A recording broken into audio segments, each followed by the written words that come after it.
इतिहास जिस पर धूल पड़ी थी उसको जरा हटाता हूँ। जिन महायोद्धाओं को नमन है करती दुनिया, उन कर्ण अर्जुन से मिलवाता हूँ। एक तरफ इंद्रपुत्र पार्थ था जिस पे गर्व करता पूरा कुरु वंश था, वहीं कर्ण मस्तक पर तेज लिए सूरज का अंश था। विडंबना थी बहुत भारी, नियति ने खेल ऐसा कुछ रचाया था। एक माँ की दो संतानों को न जाने शत्रु क्यों बनाया था।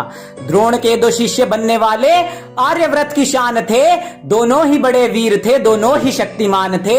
अब किसे पता था आगे चलकर ऐसा कुछ इतिहास बनेगा। एक भाई दुर्योधन की आस बनेगा, दूजा माधव का विश्वास बनेगा। पर नियति के चक्र में दोनों पिस जाएंगे, क्योंकि एक धर्म रक्षक और दूजा अधर्मी के श्वास बनेगा। विकट बड़ा प्रश्न उठा ब्रह्मास्त्र मिला अर्जुन को द्रोण से। सभी जानते थे पार्थ ही इसका पात्र है और खड़े रहे मौन से। पर श्रेष्ठ बनने की होड़ थी तो कर्ण ने ये ना सहा, मुझे भी ब्रह्मास्त्र दो ये गुरु द्रोण से कहा। अरे ब्रह्मास्त्र सा विध्वंसक अस्त्र नहीं मिलता बंदर बांट में। मन स्थिर और शांत चाहिए, नहीं प्राप्त कर सकते लाग डांट में। अरे बाकी सब भी थे वीर वहां, ब्रह्मास्त्र का उन्हें ना ज्ञान मिला। केवल कर्ण ने गुरुकुल त्याग दिया, अज्ञान का प्रमाण मिला।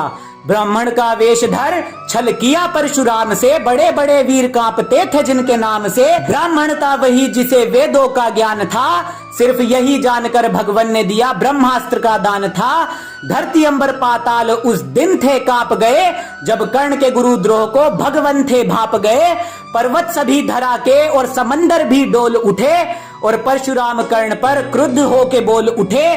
तुम सा क्षत्रिय ना कोई हो पाएगा, पर झूठ के आधार पर ब्रह्मास्त्र ना साथ रह पाएगा। अरे जब मृत्यु होगी निकट तब तुम्हारा विवेक मर जाएगा, और अधर्मियों के काम कभी ब्रह्मास्त्र नहीं आएगा। और वहीं दूजी ओर पार्थ था जिसने धर्म का साथ चुना। द्रोण भीष्म इंद्र कृपा सभी गुरुओं से ज्ञान सुना। अरे पार्थ से मिली ये सीख, सीखने की ललक जो जगाएगा। उत्तम बनने की चाह से एक दिन सर्वश्रेष्ठ वो हो जाएगा। अब परशुराम से ज्ञान लेके कर्ण महायोद्धा बनकर आया था, और ऐसा अद्भुत वो वीर था जिसने जरासंध को एक दिन में हराया था। अब दुर्योधन का ऋण उसने भानुमति स्वयंवर में चुकाया था, जब दुर्योधन के प्राणों को उसने अपने शौर्य से बचाया था। अब जब प्राण बचा लिए थे तो फिर कैसा ऋण शेष था।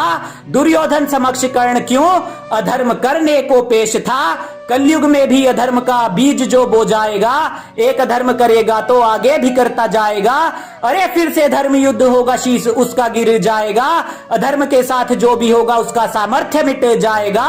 धर्म की पताका लेके श्वेत वाहन कोई आएगा, फिर से माधव साथ होंगे और सभ्यसाची अधर्म का काल बन जाएगा। अब दोनों वीरों की गाथा को आगे मैं बढ़ाता हूँ, युद्ध के हाल को संक्षेप में बताता हूँ। सामने कर्ण था पर वत्सा वो विशाल था, अनंत बल भुजाओं में विरोधियों का काल था। कर्ण के समक्ष उसका अनुज पार्थ था, भूत का कोई छल नहीं आज का यथार्थ था। जिसका धर्ममयी भाल था कहलाता महाबाहु, और स्वर्णमय चरित्र उसकी ढाल था। वीर आहुति देने चल पड़े, धर्म युद्ध का वो यज्ञ था। कर्ण जानता था अनुज को अपने पर अर्जुन अनभिज्ञ था। सभी देव थे चकित वहां, युद्ध ऐसा विकराल था। कर्ण लड़ रहा था वीर भद्र सा, और मानो पार्थ महाकाल था। कर्ण के रथ पर अधर्म का बोझ था इतना बढ़ा, चक्र धरा में था जा फंसा और वो धरा पर ही था खड़ा। कर्ण ने पार्थ से कहा, पार्थ धर्म का ना त्याग करो, मेरा चक्र भूमि से ऊपर आए फिर मुझ पे वार करो। धरती गगन पाताल एक बार फिर से डोल पड़े, जब वासुदेव कर्ण पर क्रुद्ध होके बोल पड़े। पार्थ तुम्हें जो धर्म सिखा रहा, खुद अधर्म का वो पोषी है। इसने अधर्म किया था अभिमन्यु से, यही पांचाली का दोषी है। बात सुन माधव की अर्जुन कर्ण फिर से टूट पड़े, दोनों के तीर फिर से तरकश से छूट पड़े। पर क्रोध में भर अर्जुन ने अंजलि का अस्त्र था चला दिया। धर्म के लिए ही जिष्णु ने अपने ज्येष्ठ का शीश भी था गिरा दिया। सीख मिलती इसी बात से, कर्ण सा महावीर भी धराशायी हो जाएगा। चाहे गुरु परशुराम हो, अधर्म कभी जीत नहीं पाएगा। अरे आज जब बात होगी इस युद्ध की, इतिहास सो जाएगा। मिथ्या बातों के आधार पर कर्ण निहत्ता हो जाएगा। क्यों ऐसे ऐसे झूठ खुद के इतिहास में फैला रहे। कुछ ज्ञान जला नालंदा में और कुछ को तुम जला रहे। अरे धर्म और अधर्म की वीरता को मापना ही व्यर्थ है, धर्म संगत होना ही सबसे पहले वीरता का अर्थ है।